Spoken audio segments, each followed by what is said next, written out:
નમસ્તે વિદ્યાર્થી મિત્રો, લાસ્ટ ટાઈમ આપણે માનવ આંખની રચના આકૃતિ દોરીને સમજી ગયા. ઉપરાંત માનવ આંખમાં જે મુખ્ય ભાગો છે એ મુખ્ય ભાગો શું કાર્ય કરે છે તે પણ આપણે સમજી ગયા. તો વિદ્યાર્થી મિત્રો, આ જે પણ માનવ આંખ છે એ માનવ આંખની રચના ફરીથી આપણે માનવ આંખના નમૂના પરથી સમજીએ. તો જો વિદ્યાર્થી મિત્રો, આ માનવ આંખ છે, એટલે કે માનવ આંખનો નમૂનો છે. હવે આ માનવ આંખમાં તમે ઉપરની તરફ સફેદ રંગનો ભાગ જોઈ શકો છો. આ જે સફેદ રંગનો ભાગ છે એ સફેદ રંગનો ભાગ આપણી જે માનવ આંખ છે એ આંખનું રક્ષણ કરતો ભાગ છે, એટલે રક્ષણાત્મક સ્તર છે, જેને શું કહેવામાં આવે છે? તો જેને શ્વેત પટલ તરીકે ઓળખવામાં આવે છે. તો સૌથી બહારનો રક્ષણાત્મક ભાગ જે છે સફેદ રંગનો જોવા મળે છે, જેને શ્વેત પટલ તરીકે ઓળખવામાં આવે છે. ત્યારબાદ વિદ્યાર્થી મિત્રો, તમે આ જે ગોળાકાર રચના છે એ ગોળાકાર રચનાની અંદર તમે જોઈ શકો છો સૌથી પહેલું આવરણ કેવું જોવા મળે છે, એટલે કે સૌથી પહેલો ભાગ તમને પારદર્શક જોવા મળે છે. એ પારદર્શક ભાગ શું છે? તો સૌથી પહેલો પારદર્શક ભાગ છે જેને પારદર્શક પટલ તરીકે ઓળખવામાં આવે છે, તો જે બહારની તરફ ઉપસેલો છે. તો સૌથી પહેલા આ જે ભાગ છે એ કયો છે? પારદર્શક પટલ છે. ત્યારબાદ વિદ્યાર્થી મિત્રો, આ પારદર્શક પટલની અંદરના ભાગમાં તમને કથ્થાઈ રંગનો ભાગ જોવા મળે છે, અને એ કથ્થાઈ રંગના ભાગની અંદર તમને નાની મોટી લાઈનો દોરેલી જોવા મળે છે. તો એ કથ્થાઈ રંગનો ભાગ શું છે? તો વિદ્યાર્થી મિત્રો, આ જે પારદર્શક પટલ છે એની પછી આવેલો જે કથ્થાઈ રંગનો ભાગ છે એ કનિનિકા છે, અને એ કનિનિકાની અંદર તમને લીટી દોરેલી હોય તેવું જોવા મળે છે. અને એ શું છે? તો એ આઈરિસ સ્નાયુઓ છે. આ જે કનિનિકા છે એ કનિનિકા સ્નાયુમય પડદો છે. ત્યારબાદ એ જે કનિનિકા છે એ કનિનિકાની મધ્યમાં તમને છિદ્ર જોવા મળે છે. એ છિદ્રને શું કહેવામાં આવે છે? તો કનિનિકાની મધ્યમાં જોવા મળતું જે છિદ્ર છે એને શું કહીશું? તો એને કીકી તરીકે ઓળખવામાં આવે છે. તો વિદ્યાર્થી મિત્રો, આ જે આંખ છે એ આંખને આપણે ખોલીને જોઈએ તો સૌથી પહેલાં તમને જો કયો ભાગ જોવા મળે છે? તો આ આંખ છે એ આંખને આપણે ખોલી દીધી છે, બરાબર. હવે આંખને ખોલ્યા પછી સૌથી પહેલો તમને કયો ભાગ જોવા મળે છે? તો તમને સૌથી પહેલો પારદર્શક પટલ જોવા મળે છે. તો આંખનો સૌથી બહારનો આગળનો ભાગ જે પારદર્શક છે એ ભાગને શું કહેવામાં આવે છે? પારદર્શક પટલ તરીકે ઓળખવામાં આવે છે, જે બહારની તરફ ઉપસેલો જોવા મળે છે. તો આ જે ભાગ છે એ પારદર્શક પટલ છે જે બહારની તરફ ઉપસેલો છે. ત્યારબાદ વિદ્યાર્થી મિત્રો, પારદર્શક પટલની પાછળના ભાગમાં તમને અહીંયા આ ભાગ જોવા મળે છે. તો આ ભાગ પારદર્શક પટલની પછી જોવા મળે છે, અને એમાં સ્નાયુઓ જોવા મળે છે, એટલે કે સ્નાયુમય પડદા જેવી રચના જોવા મળે છે. તો આ ભાગને શું કહેવામાં આવે છે? તો આ જે ભાગ છે એ ભાગને કનિનિકા તરીકે ઓળખવામાં આવે છે. તો કનિનિકા ક્યાં જોવા મળે છે? કયા ભાગમાં જોવા મળે છે? તો પારદર્શક પટલની પાછળના ભાગમાં કનિનિકા જોવા મળે છે. ત્યારબાદ વિદ્યાર્થી મિત્રો, આ જે કનિનિકા છે એ કનિનિકાની મધ્યમાં તમને છિદ્ર જોવા મળે છે. આ જે છિદ્ર છે એ છિદ્રને શું કહેવામાં આવે છે? તો કનિનિકાની મધ્યમાં જોવા મળતું જે છિદ્ર છે એ છિદ્રને કીકી તરીકે ઓળખવામાં આવે છે. અને આ જે કીકી છે એ છિદ્ર છે એ છિદ્રને નાનું મોટું કરવાનું કાર્ય કોણ કરે છે? તો આ જે આઈરિસ સ્નાયુઓ છે, એટલે કે કનિનિકાની અંદર આવેલા જે આઈરિસ સ્નાયુઓ છે તે કીકીને નાની મોટી કરવાનું કાર્ય કરે છે. ત્યારબાદ એ છિદ્રની અંદર તમને વાદળી રંગનો ભાગ જોવા મળે છે. એ વાદળી રંગનો ભાગ શું છે? તો કીકીની પાછળની તરફ તમને વાદળી રંગનો જે ભાગ જોવા મળે છે એ લેન્સ છે. તો આપણે જોઈએ તો આ જે પણ કનિનિકા છે એ કનિનિકામાં વચ્ચેના ભાગમાં તમને છિદ્ર જોવા મળે છે. એ છિદ્રને શું કહીશું? આપણે કીકી તરીકે ઓળખીશું. ત્યારબાદ એ કીકીના પાછળના ભાગમાં તમને આ વાદળી રંગનો ભાગ જોવા મળે છે. એ શું છે? તો વિદ્યાર્થી મિત્રો, આ જે વાદળી રંગનો ભાગ છે એ આપણી આંખનો લેન્સ છે, જેને શું કહેવામાં આવે છે? નેત્રમણી તરીકે ઓળખવામાં આવે છે. તો આ જે નેત્રમણી છે એ કેવો જોવા મળે છે? તો જુઓ, બંને સપાટી બહારની તરફ ઉપસેલી જોવા મળે છે. તો એને કેવા પ્રકારનો લેન્સ કહીશું? તો આપણી જે નેત્રમણી છે એટલે કે આંખનો લેન્સ છે એ બહિર્ગોળ પ્રકારનો જોવા મળે છે. તો આ જે પણ કીકી છે એ કીકીના પાછળના ભાગમાં નેત્રમણી જોવા મળે છે. ત્યારબાદ વિદ્યાર્થી મિત્રો, આ જે નેત્રમણી છે, આ નેત્રમણીની આસપાસ તમને સ્નાયુઓ જોવા મળે છે. એ જે સ્નાયુઓ છે એને કયા સ્નાયુઓ કહેવામાં આવે છે? તો આ જે સ્નાયુઓ છે જે નેત્રમણીની આસપાસ જોવા મળે છે એને સિલિયરી સ્નાયુઓ તરીકે ઓળખવામાં આવે છે. તો સિલિયરી સ્નાયુઓ શું કાર્ય કરે છે? તો આપણો આ જે લેન્સ છે એ લેન્સની કેન્દ્ર લંબાઈમાં વધારો અને ઘટાડો કરવાનું કાર્ય કરે છે. એટલે કેન્દ્ર લંબાઈ વધારે છે અને લેન્સની કેન્દ્ર લંબાઈ ઘટાડે છે, જેને કારણે આપણી આંખ નજીકની અને દૂરની વસ્તુ સ્પષ્ટ રીતે જોઈ શકે છે. તો વિદ્યાર્થી મિત્રો, આપણો આ જે લેન્સ છે, બહિર્ગોળ લેન્સ છે, એ બહિર્ગોળ લેન્સ પર જ્યારે પ્રકાશના કિરણો આવે છે ત્યારે પ્રકાશના કિરણો બહિર્ગોળ લેન્સથી શું પામે છે? તો બહિર્ગોળ લેન્સમાં વક્રીભવનની ઘટના થતી જોવા મળે છે. અને વક્રીભવનની ઘટના થઈને એ વસ્તુ પરથી આવતા જે પણ કોઈ કિરણો છે એ કિરણો ક્યાં જોવા મળે છે? તો લેન્સ પરથી વક્રીભૂત પામેલા જે પણ પ્રકાશના કિરણો છે એ કિરણો પાછળના પડદા ઉપર કેન્દ્રિત થતા જોવા મળે છે. અને એ પડદાને શું કહેવામાં આવે છે? તો આ પાછળનો જે ભાગ છે એને નેત્રપટલ તરીકે ઓળખવામાં આવે છે. તો આ જે પાછળનો ભાગ છે એ પાછળના ભાગને નેત્રપટલ તરીકે ઓળખવામાં આવે છે. અને એ નેત્રપટલ ઉપર જે તે વસ્તુ છે એ વસ્તુનું પ્રતિબિંબ રચાય છે. અને વસ્તુનું પ્રતિબિંબ કેવું રચાય છે? તો વસ્તુનું પ્રતિબિંબ વાસ્તવિક અને ઉલટું રચાય છે.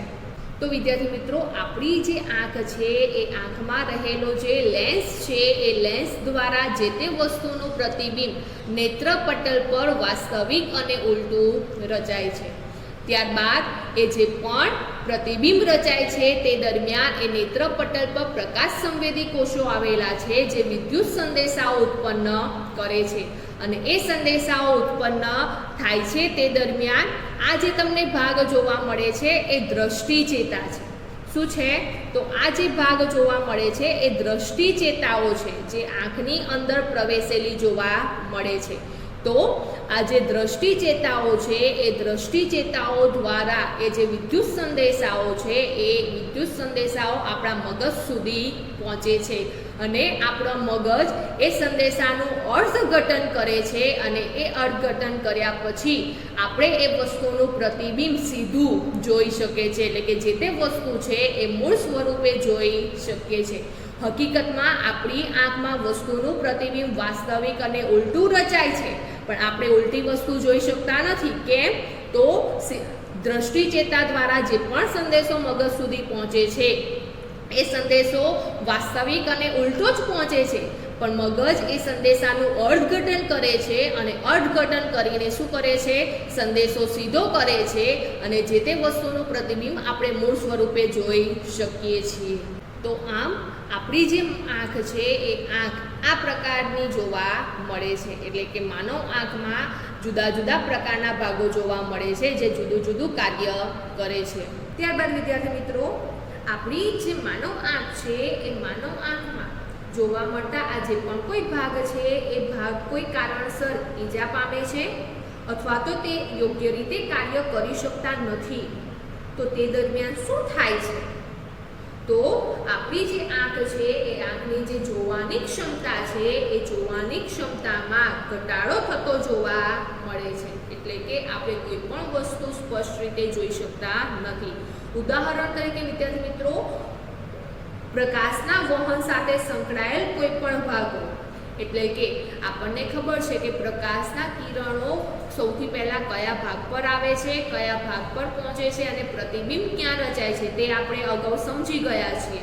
તો જે પણ પ્રકાશના કિરણો છે આપણી આંખમાં સૌથી પહેલાં પારદર્શક પટલ પર આવે છે. પારદર્શક પટલ પરથી કનિનિકા દ્વારા કીકી સુધી પહોંચે છે અને કીકી પછી લેન્સ સુધી જાય છે અને લેન્સ પર આવે છે ત્યારે એ પ્રકાશના કિરણોનું વક્રીભવન થાય છે અને વક્રીભવન પામીને નેત્રમણી એટલે કે આંખનો લેન્સ અને નેત્રપટલ વચ્ચે જે જેલી જેવો પદાર્થ જોવા મળે છે જેને કાચરસ તરીકે ઓળખવામાં આવે છે. તો કાચરસમાંથી પસાર થઈને નેત્રપટલ પર જે તે વસ્તુનું પ્રતિબિંબ રચાય છે.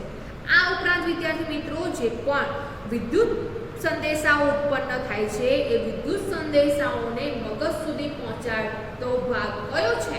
તો દ્રષ્ટિ ચેતાઓ છે. તો આમ પારદર્શક પટલ, કીકી, નેત્રમણી, કાચરસ અથવા નેત્રપટલ અથવા દ્રષ્ટિ ચેતાને જો નુકસાન થાય તો દ્રષ્ટિમાં ખોડ આવે છે એટલે કે જોવાની ક્ષમતામાં અસરકારક ઘટાડો થતો જોવા મળે છે. ત્યારબાદ વિદ્યાર્થી મિત્રો આપણને ખબર છે કે આપણી જે આંખ છે એ આંખનો લેન્સ કેવો જોવા મળે છે? તો આંખનો લેન્સ જેલી જેવા પદાર્થનો બનેલો હોય છે અને પ્રોટીનનો બનેલો છે. આ ઉપરાંત એ જે લેન્સ છે એ લેન્સની કેન્દ્ર લંબાઈમાં ફેરફાર કોના દ્વારા થતી જોવા મળે છે?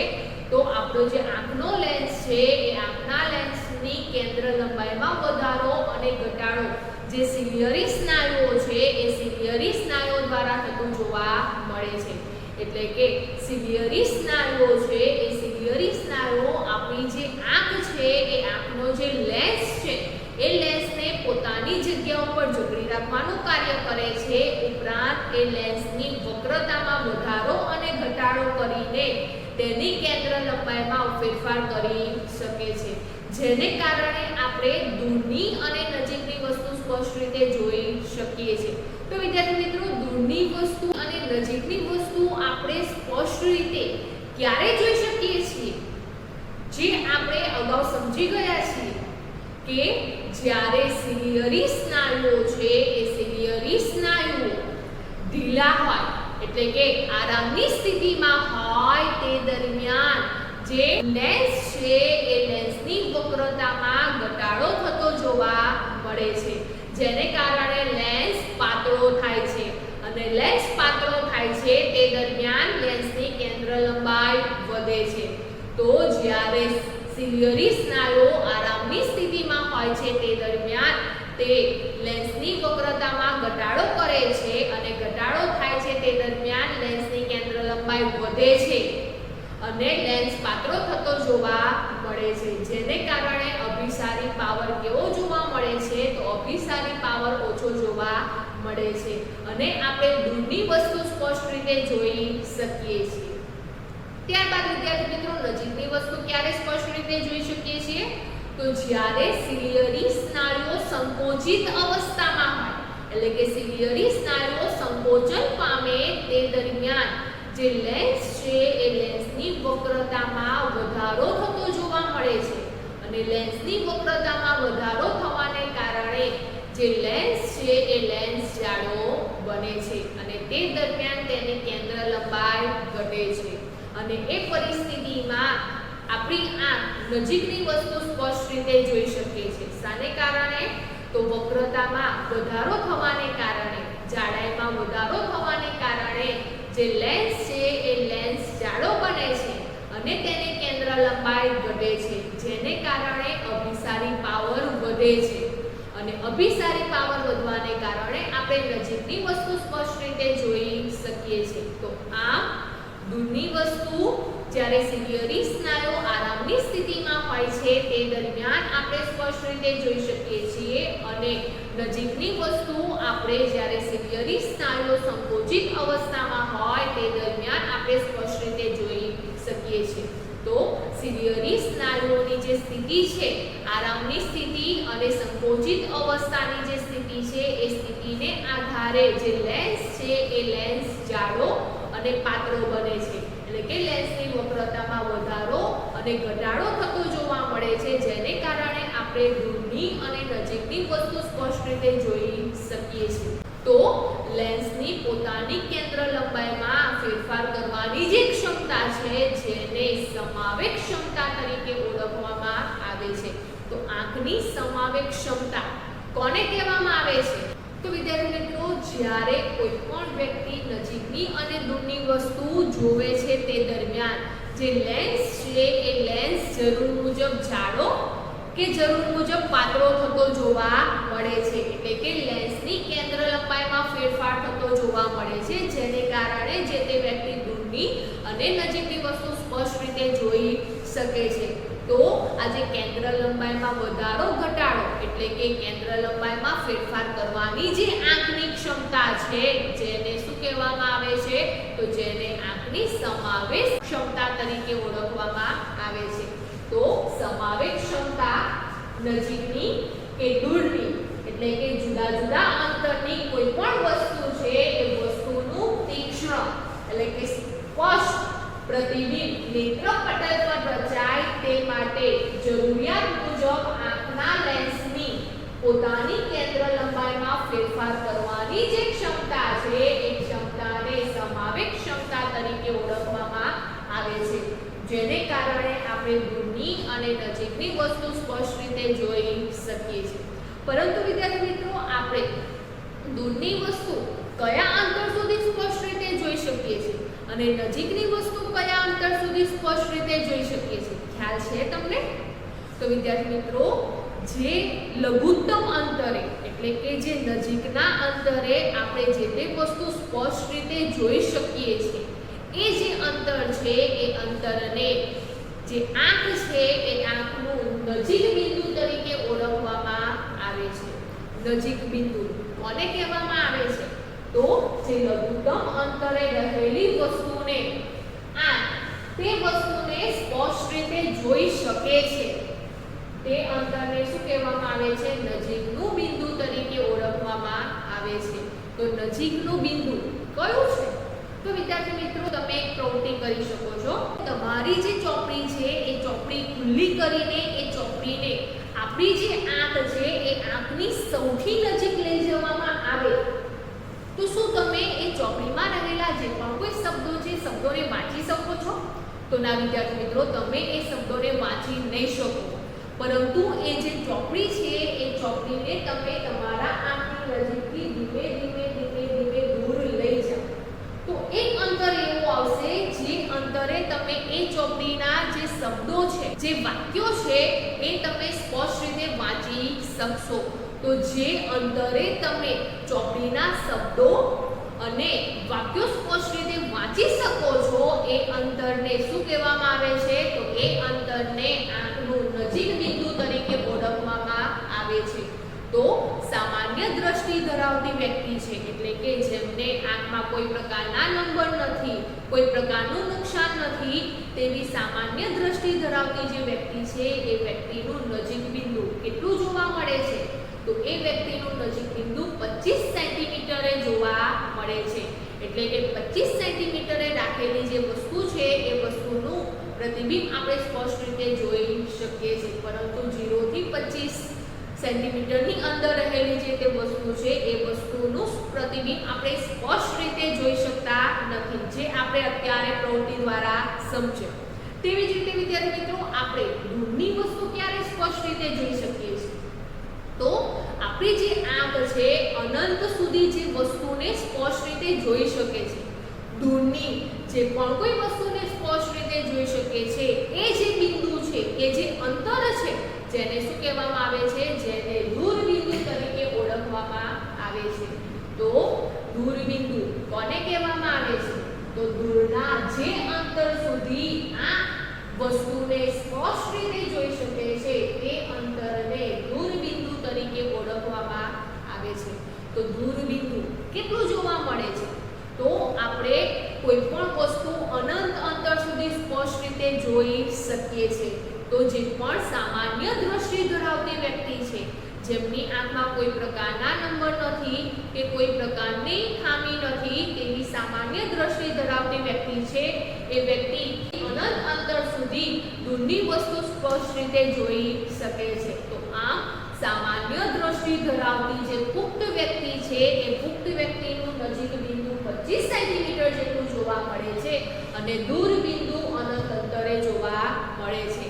તો સામાન્ય દ્રષ્ટિ ધરાવતી જે તે વ્યક્તિ છે એ વ્યક્તિ કેટલા અંતર સુધીની વસ્તુઓ સ્પષ્ટ રીતે જોઈ શકે છે?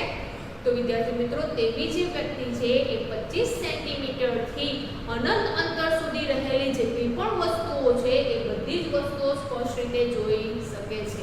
તો દૂરની અને નજીકની વસ્તુઓ જોવા માટે સિલિયરી સ્નાયુઓ આંખના લેન્સને જરૂર મુજબ પાતળો અને જાડો કરે છે, એટલે કે તેની કેન્દ્ર લંબાઈમાં વધારો અને ઘટાડો કરે છે. તો કેન્દ્ર લંબાઈમાં વધારો અને ઘટાડો કરવાની જે ક્ષમતા છે એ ક્ષમતાને સમાવેશ ક્ષમતા તરીકે ઓળખવામાં આવે છે. જે અંતરે લઘુત્તમ અંતર એટલે કે જે નજીકના અંતરે આપણે સૌથી સ્પષ્ટ વસ્તુ જોઈ શકીએ છીએ એ અંતરને નજીક બિંદુ કહેવામાં આવે છે, અને સૌથી દૂરના અંતરે રહેલી વસ્તુ આપણે સ્પષ્ટ રીતે જોઈ શકીએ છીએ એટલે દૂર બિંદુ તરીકે ઓળખવામાં આવે છે. ત્યારબાદ વિદ્યાર્થી મિત્રો તમે મોતિયો શબ્દ સાંભળેલો હશે. મોતિયો શું છે, કોને મોતિયો કહેવામાં આવે છે તેનો ખ્યાલ હશે તમને. તો જે તે વ્યક્તિ છે એ વ્યક્તિના આંખનો જે લેન્સ છે, જે નેત્રમણી છે એ નેત્રમણી ઉપર સફેદ રંગનું વાદળ છાયું પડ જામી જાય છે. આકાશમાં તમે વાદળો જોયા હશે, વાદળો કેવા જોવા મળે છે એ જ પ્રકારે જે લેન્સ છે એ લેન્સ ઉપર વાદળ છાયું સફેદ રંગનું પડ જામી જતું જોવા મળે છે, જેને કારણે જે તે વ્યક્તિ છે એ વ્યક્તિ પોતાની દ્રષ્ટિ ગુમાવે છે, એટલે કે એની આસપાસ રહેલી કોઈ પણ વસ્તુ એ જોઈ શકતા નથી, જેને મોતિયો તરીકે ઓળખવામાં આવે છે. આ જે મોતિયો છે એ મોતિયાનું કોઈ નિરાકરણ છે? તો હા વિદ્યાર્થી મિત્રો, તમે સાંભળેલું હશે મોતિયાનું ઓપરેશન કરાવવામાં આવે છે, અને મોતિયાનું ઓપરેશન કરાવ્યા પછી જે તે વ્યક્તિ છે એ વ્યક્તિને ફરીથી જોવાની ક્ષમતા પ્રાપ્ત થતી જોવા મળે છે. એટલે કે મોતિયો થયેલ જે તે વ્યક્તિ છે એ વ્યક્તિને સર્જરી દ્વારા જોવાની જે ક્ષમતા છે એ પુનઃસ્થાપિત કરી શકાય છે.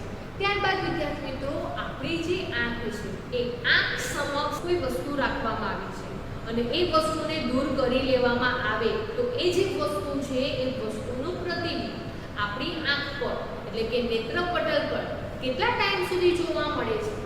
તો એ જે પણ વસ્તુ છે એ વસ્તુને આંખથી દૂર કરવામાં આવે છે, તો દૂર કર્યા પછી એ વસ્તુનું પ્રતિબિંબ 16મા ભાગની જે સેકન્ડ છે એ સેકન્ડ સુધી જોવા મળે છે, એટલે કે એ દ્રષ્ટિ કે જે પ્રતિબિંબ છે 16મા ભાગની સેકન્ડ સુધી જોવા મળે છે, જેને શું કહેવામાં આવે છે?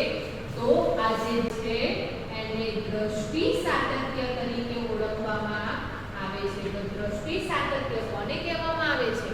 તો કોઈ પણ વસ્તુને આંખથી દૂર કર્યા પછી એ વસ્તુનું પ્રતિબિંબ આપણે 16મા ભાગની સેકન્ડ સુધી જોઈ શકીએ છીએ, જેને દ્રષ્ટિ સાતત્ય તરીકે ઓળખવામાં આવે છે. ત્યારબાદ વિદ્યાર્થી મિત્રો, તમને એવો પ્રશ્ન થાય છે કે આપણને કેમ બે આંખ આપેલી છે, એક આંખ આપી હોય તો ન ચાલે? શાના માટે આપણને બે આંખો આપેલી છે?